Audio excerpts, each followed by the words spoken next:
6 ways of winning multiple offers. The 6th way that we're going to talk about today is using option money to secure that deal.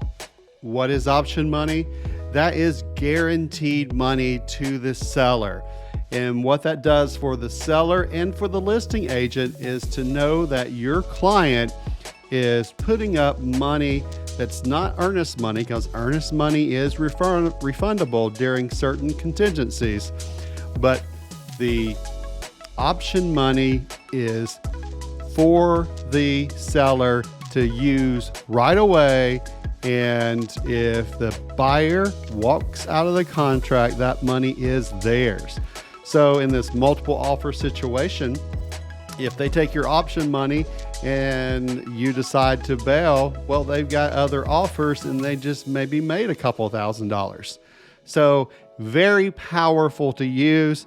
You have to be very careful with that. So you should consult with your agent, or you can reach out to me and I can kind of talk you through it, because remember, this is not like earnest money. It is non-refundable, but it can be a game changer in winning multiple offers.